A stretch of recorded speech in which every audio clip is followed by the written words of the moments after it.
روایتوں میں آتا ہے کہ جب رمضان میں افطار کا وقت آتا ہے تو اللہ تبارک و تعالی 10 لاکھ گناہگاروں کی بخشش فرماتا ہے، اور جب جمعے کا دن آتا ہے تو ہر لمحے 10 لاکھ لوگوں کی بخشش ہوتی ہے۔ تو اللہ تبارک و تعالی کی رحمت چھم چھم برس رہی ہے، اور روزہ دار کے شب و روز عبادت میں گزرتے ہیں۔ روزہ رکھتا ہے، روزے میں عبادت، افطار میں عبادت، افطار کے بعد تراویح کے انتظار عبادت، تراویح کے بعد سحری کا انتظار عبادت، سحری کرنا اور پھر سحری کے بعد سارا دن روزے سے رہنا، یہ عبادت۔ بلکہ روزہ دار سو جاتا ہے پھر بھی اس کی نیکیوں کا میٹر چلتا رہتا ہے۔ رمضان گویا کہ اللہ تبارک و تعالی کی رحمت کا ایسا سرچشمہ، ایسا منبع ہے کہ جس کو الفاظ میں بیان نہیں کیا جا سکتا، تو اس کا جتنا شکر ادا کریں اتنا کم ہے۔ ہم پچھلے جمعے زکوٰۃ کے متعلق کچھ باتیں عرض کر رہے تھے، اسی کو انشاءاللہ ہم تھوڑا آگے بڑھاتے ہیں۔ راہ خدا میں خرچ کرنا، کیونکہ جیسے عام دنوں کے اندر اور عام دنوں کے مقابلے میں رمضان کے اندر نیکی کا ثواب اور اس کی ویلیو بڑھ جاتی ہے، اسی طرح رمضان المبارک کے اندر راہ خدا میں خرچ کرنے کا ثواب بھی بڑھ جاتا ہے۔ جیسے کہ عام دنوں میں اگر کسی نے نفل ادا کیے تو اسے نفل کا ثواب ملے گا، اور رمضان میں کسی نے نفل ادا کیے تو اسے فرض کا ثواب ملے گا۔ عام دنوں میں کسی نے فرض ادا کیے تو اسے ایک فرض کا، جبکہ رمضان میں کسی نے فرض ادا کیا تو اسے 70 فرضوں کا ثواب ادا کیا جاتا ہے۔ لیکن یہاں پر ایک بات بڑی قابل غور ہے کہ عام طور پر لوگوں میں یہ غلط فہمی مشہور ہے کہ رمضان کے مہینے میں زکوٰۃ فرض ہوتی ہے۔ عام طور پر لوگ یہ سمجھتے ہیں کہ رمضان میں زکوٰۃ فرض ہوتی ہے، حالانکہ یہ تاثر سراسر غلط ہے۔ رمضان میں خرچ کرنے کا ثواب ضرور زیادہ ہے، لیکن زکوٰۃ رمضان میں فرض ہوتی ہے ایسا نہیں ہے۔ زکوٰۃ فرض ہونے کے لیے ہر بندے کا اپنا حساب ہوتا ہے کہ اس کی زکوٰۃ کب فرض ہوتی ہے۔ یہ ہم نے پہلے بھی عرض کیا تھا کہ جس طرح ایک بچہ جب بالغ ہوتا ہے تو اس پر نماز فرض ہو جاتی ہے، اسی طرح جب کوئی بندہ صاحب نصاب ہوتا ہے تو جو ہی صاحب نصاب ہوا اس کے ٹھیک 1 سال گزرنے کے بعد جو وہ دن اور وقت آئے گا اس پر زکوٰۃ فرض ہوگی۔ اب وہ کوئی بھی مہینہ ہو سکتا ہے، لیکن قمری مہینہ، محرم، صفر، ربیع الاول، ربیع الثانی، جمادی الاول، جمادی الثانی، رجب، شعبان، رمضان، شوال، ذوالقعدہ، ذی الحج، کوئی بھی مہینہ ہو سکتا ہے اور کوئی بھی تاریخ ہو سکتی ہے۔ لیکن عام طور پر لوگ یہ ذہن ہوتا ہے لوگوں کا کہ رمضان میں زکوٰۃ فرض ہوتی ہے، حالانکہ ایسا ہرگز نہیں ہے۔ ہم کب صاحب نصاب ہوئے ہیں؟ جب ہوئے ہیں اسی دن ہم سال میں، جب وہ سال پورا ہو جائے گا تو ہم نے زکوٰۃ دینی ہے۔ اگر ہماری روٹین یہ ہے کہ ہم وقت سے پہلے زکوٰۃ اس نیت سے کہ رمضان میں دیں گے تو ثواب زیادہ ہوگا، لیکن اگر مثال کے طور پر کسی کے اوپر ربیع الاول میں زکوٰۃ فرض ہے اور وہ پہلے یعنی رمضان میں زکوٰۃ ادا کرنا چاہتا ہے کہ چلیں میں ابھی پہلے ہی زکوٰۃ ادا کر دوں کہ مجھے ثواب زیادہ ملے گا، تو یہ ایک الگ بات ہے۔ ورنہ زکوٰۃ کی فرضیت یہ نہیں ہے کہ زکوٰۃ رمضان میں ہی فرض ہوتی ہے، یہ بہت بڑی غلط فہمی ہے جس کا ازالہ ہم نے کر دیا۔ زکوٰۃ یہ راہ خدا میں خرچ کرنے کا سب سے اہم اور ضروری سا ایک عمل ہے، ورنہ راہ خدا میں جو بندہ جتنا خرچ کرے اس کی برکتیں اتنی زیادہ اسے نصیب ہوتی ہیں۔ بلکہ نبی پاک صلی اللہ علیہ وسلم نے ارشاد فرمایا، اللہ کی قسم صدقے سے تمہارا مال کبھی کم نہیں ہوتا۔ جو بندہ سخی ہوتا ہے، راہ خدا میں خرچ کرتا ہے، اس کے بارے میں نبی پاک صلی اللہ علیہ وسلم نے ارشاد فرمایا کہ سخی اللہ کے قریب ہے، اللہ کے بندوں کے قریب ہے، جنت کے قریب ہے اور دوزخ سے دور ہے۔ اور بخیل یعنی کنجوس اللہ سے دور ہے، بندوں سے دور ہے، جنت سے دور ہے اور دوزخ کے قریب ہے۔ بخیل بندہ جو ہوتا ہے وہ سنبھال کے رکھتا رہتا ہے اور تجوریاں بھرتا رہتا ہے، اور یہاں تک دیکھا گیا ہے کہ بعض بیچارے اتنے کنجوس ہوتے ہیں کہ وہ اپنی ذات پہ بھی خرچ نہیں کرتے، اپنے بیوی بچوں پہ بھی خرچ نہیں کرتے، یعنی بخل اتنا غالب ہوتا ہے، جبکہ اللہ تبارک و تعالیٰ کو یہ طریقہ کار ہرگز پسند نہیں ہے۔ اللہ کو کون سا بندہ پسند ہے؟ جو سخی ہوتا ہے، جو اپنے مال کو اللہ کی راہ میں خرچ کرتا ہے۔ اچھا، سوال یہ ہے کہ مال بھی کیسا خرچ کرے، یا کون سی چیز اللہ کی راہ میں دینی چاہیے، اس کا معیار کیا ہونا چاہیے؟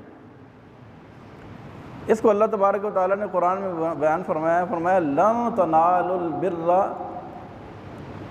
حتی تنفقوا مما تحبون، کہ ہرگز بھلائی کو نہیں پہنچ سکتے جب تک اپنی پسند کی چیز اللہ کی راہ میں خیرات نہ کرو۔ کون سی چیز؟ اپنی پسند کی چیز، جو چیز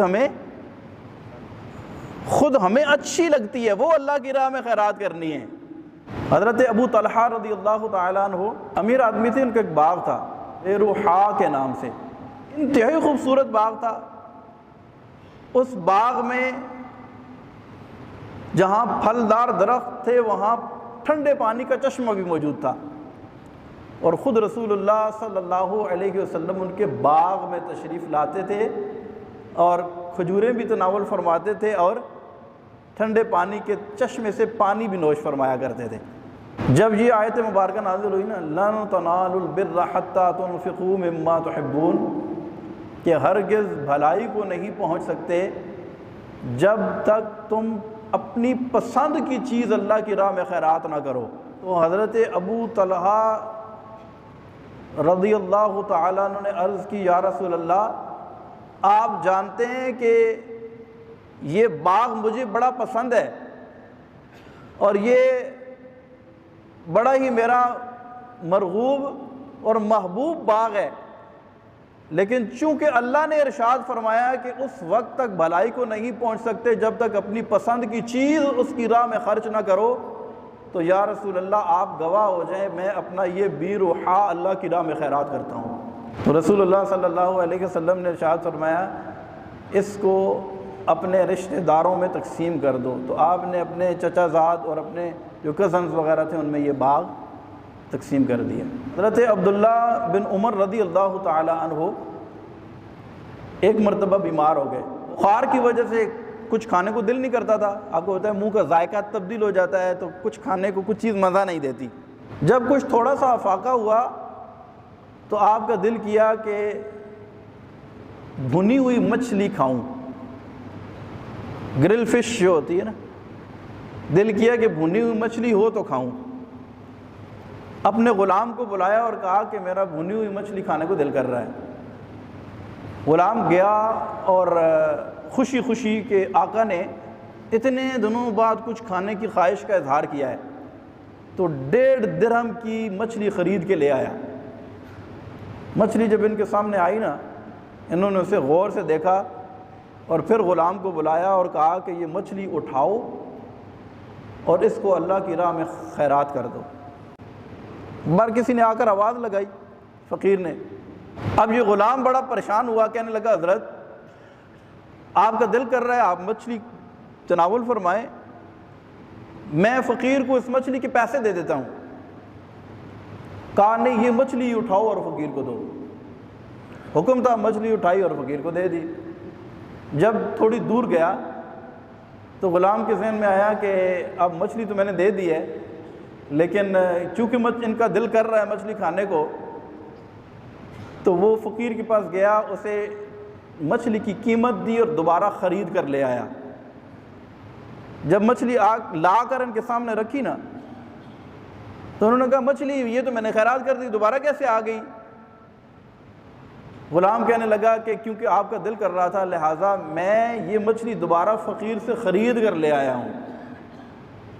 تو حضرت عبداللہ ابن عمر رضی اللہ تعالیٰ عنہ نے ارشاد فرمایا کہ یہ مچھلی اٹھاؤ اور پھر جا کر فقیر کو دو، اور اس سے پیسے بھی واپس نہ لینا، کیونکہ میں نے اللہ کے نبی صلی اللہ علیہ وسلم کی زبان سے اللہ تبارک و تعالیٰ کا یہ کلام سنا ہے کہ لن تنالوا البر حتى تنفقوا مما تحبون، اس وقت تک بھلائی کو نہیں پہنچ سکتے جب تک اپنی پسند کی چیز اللہ کی راہ میں خیرات نہ کرو۔ تو یہ چیز مجھے پسند تھی، میں نے اس وجہ سے اس کو اٹھا کے اللہ کی راہ میں خیرات۔ حضرت عمر بن عبد العزیز رحمۃ اللہ تعالی علیہ کا یہ طریقہ کار ہوتا تھا کہ وہ شکر کی بوریاں خریدتے، شکر کی بوریاں خریدتے اور خرید کر بانٹتے۔ کسی نے پوچھا کہ حضرت آپ شکر کی بوریاں خریدتے ہیں اور پھر بانٹتے ہیں، آپ یہ پیسے ہی لوگوں کو دے دیا کریں، پیسے لوگوں کو دے، لوگ اپنی مرضی سے جو چاہے خرید لیں۔ تو کہنے لگے کہ مجھے شکر پسند ہے، مجھے شکر مجھے پسند ہے، اور میں نے اللہ کے کلام میں یہ پڑھا ہے کہ لن تنالوا البر حتى تنفقوا مما تحبون، ہرگز بھلائی کو نہیں پہنچ سکتے جب تک اپنی پسند کی چیز اللہ کی راہ میں خیرات نہ کرو۔ تو چونکہ شکر مجھے پسند ہے لہذا میں اپنی پسند کی چیز خرید کر اللہ کی راہ میں خیرات کرتا ہوں۔ اب ذرا ہم تھوڑا سا اپنے کردار کے اوپر غور کر لیتے ہیں کہ میں اور آپ اللہ کی راہ میں جب خیرات کرنے کی باری آتی ہے، جب اس کی راہ میں دینے کی باری آتی ہے، تو کیا ہم ایسے کرتے ہیں کہ جو چیز ہمیں پسند ہو ہم اللہ کی راہ میں خیرات کریں؟ ہمارا تو حال یہ ہے کہ جو چیز ہمارے کام کی نہیں ہوتی نا، جو چیز ہمیں استعمال کر کے فارغ ہو جاتے ہیں، یا جو چیز بچ جاتی ہے وہ ہم اٹھاتے ہیں اور کہتے ہیں کہ یہ اللہ کی راہ میں دے دو۔ نئے کپڑے سلوائیں گے، خود پہنیں گے، جب چھوٹے ہو جائیں گے، پرانے ہو جائیں گے، تو ہم کیا کہتے ہیں؟ یہ کسی کو اب پہننے نہیں ہے، تو یہ کسی کو، گھر والے کہتے ہیں یہ آپ نے پہننے نہیں پہننے، ہم کہتے ہیں اب وہ پہن لیے، کہا اچھا اب یہ کیا کرو، کسی کو دے دو کا مطلب کیا ہے؟ اللہ کی راہ میں دے دو۔ اچھا جو سالن نیا تازہ بنائیں گے نا وہ کیا کریں گے؟ وہ خود کھائیں گے، اور جب وہ باسی ہو جائے گا، ایک دو دن گزر جائیں گے، فریج کھولیں گے دیکھیں گے سالن پڑا ہوا ہے، تو ہم کہتے ہیں کہ اچھا یہ پرسوں کا بنا، یار اٹھا کے کسی کو دے دیتے، یا کسی کو دے دو۔ جب تازہ بنائیں گے پھر نہیں کہیں گے کہ یہ کسی کو دے دو، جب باسی ہو جائے گا نا تو پھر۔ اچھا بچے 4 ہیں، 2 بچے بڑے ذہین ہیں، پڑھائی میں بڑے لائق ہیں، فزیکلی بھی بالکل فٹ ہیں، ایک بچہ تھوڑا سا نارمل ہے، اور ایک بچہ جو ہے وہ ڈل ہے، پڑھائی میں اس کا ذہن نہیں لگتا، فزیکلی بھی تھوڑا کمزور ہے، لائق نہیں ہے، فطین ذہین نہیں ہے، انٹیلیجنٹ نہیں ہے۔ تو ہم کیا کہتے ہیں؟ بطور سزا اسے کہتے ہیں پڑھو نہیں تو مدرسے میں داخل کروا دوں گا۔ یعنی میں آپ کو بتا رہا ہوں ہمارا معیار کیا ہے، ہمارا ذہن کیا ہے، ہم اللہ کی راہ میں کس چیز کو خرچ کرنے کا ذہن رکھتے ہیں، اللہ کی راہ میں کیا دینا پسند کرتے ہیں۔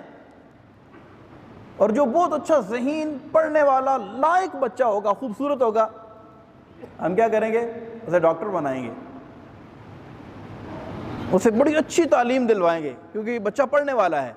اور جو بیچارہ بس ایسے ہی ہوگا، اس کو کہتے ہیں کہ ہم اس کو کیا کرتے ہیں؟ اس کو حافظ بنا دیتے ہیں، اس کو عالم بنائیں گے۔ حالانکہ حافظ اور عالم بنانا جو ہے نا، یہ کوئی خالہ جی کا گھر نہیں ہے، یہ آسان کام نہیں ہے۔ اور شاید اس کی ایک وجہ یہ بھی ہے، ہمارا یہ طبقہ تھوڑا سا کمزور ہونے کی ایک وجہ یہ بھی ہے کہ ہم لوگ اچھے گھرانوں کے، اچھے ذہین، پڑھے لکھے اور قابل جو بچے ہوتے ہیں وہ اس شعبے میں عام طور پر ڈالتے نہیں ہیں۔ اس کی وجہ یہ ہے کہ یہ اللہ کی راہ میں دینا ہے، اللہ کی راہ میں تو ہم جید چیز، اچھی چیز اور عمدہ چیز دینے کا تو ہمارا ذہن ہی نہیں ہے۔ تو بہرحال خلاصہ کلام یہ نکلا ہے کہ جب اللہ کی راہ میں دینا ہے تو اچھی چیز دینے کا ذہن بنائے، کہ سب سے عمدہ اور پسندیدہ چیز جو دل کو اچھی لگتی ہے، جس کے دینے میں تکلیف ہوگی، وہ راہ خدا میں خرچ کریں۔ اور خرچ کریں گے تو پھر کیا ہوگا؟ اللہ تبارک و تعالیٰ کا قرب ملے گا اور رزق میں برکت ہوگی اور مال میں کمی ہرگز نہیں ہوگی۔ تو خدا نخواستہ ہمارا یہ ذہن ہے کہ ہم جو ردی جو بیکار چیز ہوتی ہے وہ اللہ کی راہ میں، جبکہ اللہ تبارک و تعالیٰ نے کیا فرمایا، لَن تَنَالُوا الْبِرَّ حَتَّىٰ تُنْفِقُوا مِمَّا تُحِبُّونَ، ہرگز بھلائی کو نہیں پہنچ سکتے جب تک اپنی پسند کی چیز اللہ کی راہ میں خیرات نہ کرو۔ تو یہ رمضان کا مہینہ ہے، لوگ خیرات کرتے ہیں تو اچھی چیز، پسند کی چیز۔ اچھا سارے لوگ ایسے نہیں ہیں، ہم نے دیکھا کہ بہت سارے لوگ ایسے بھی ہیں کہ جو اپنی پسند کی چیز جو اپنے لیے لیتے ہیں، جو اپنے لیے پسند کرتے ہیں، وہ اللہ کی راہ میں دیتے ہیں۔ لیکن پھر بات وہی آ جاتی ہے، اس کی طرف ہم ہر دفعہ جب یہ ٹاپک ہوتا ہے تو ہم ضرور آپ کو توجہ دلاتے ہیں کہ پیشہ ور بھکاری جو ہے نا، پیشہ ور بھکاری، یہ ہمارے معاشرے کا بیڑا غرق کر گئے ہیں، یقین کریں۔ اور جو سفید پوش حقدار لوگ ہیں ان کا حق یہ بہت مانتے ہیں، کسی مانگنے والے کو نہ دیں، مانگنے والے کو، یہ میں آپ کو ممبر رسول پہ بیٹھ کے میں بڑی ذمہ داری کے ساتھ آپ کو بتا رہا ہوں، آپ اس کو نیکی مت سمجھیں کہ کسی پیشہ ور مانگنے والے کو آپ کچھ دے رہے ہیں۔ یہ مانگنے والے جو ہیں انہوں نے ہمارے پورے معاشرے کا بیڑا غرق کر رکھا ہے، اور حقدار لوگوں کا حق مارتے ہیں، اور یہ عورتیں، بچے، چھوٹے چھوٹے بچے ہیں ان کو ٹرین کر رہے ہیں مانگنے میں، اور بس پھر جو ان کا انداز ہے بس یہ مانگنے والوں کو نہ دیں۔ سوال کرنا جو ہے نا، سوال کرنا یہ جائز نہیں ہے، سوائے اس کے لیے جس کے پاس کچھ بھی نہ ہو، اور اسے کہتے ہیں مسکین، جس کے پاس ایک وقت کا کھانا بھی نہ ہو۔ آپ مجھے یہ بتائیں، جو مانگنے والے ہیں ان کے پاس کھانے کے لیے کچھ بھی نہیں ہے، آپ سے زیادہ بڑا ان کا بینک بیلنس بھرا ہوا ہے، اور یہ پوری گینگز ہیں، اور اتنا ان کے پاس پیسہ ہے کہ میں اور آپ تصور بھی نہیں کر سکتے۔ مانگنے والوں کو نہ دیا کریں، ہم نہیں دیں گے تو ان کی حوصلہ شکنی ہوگی، ہم دیتے ہیں تو ان کی حوصلہ افزائی ہوتی ہے، اور یہ روز بروز بڑھتے چلے جاتے ہیں۔ اللہ ہمارے حال زار پر رحم و کرم فرمائے۔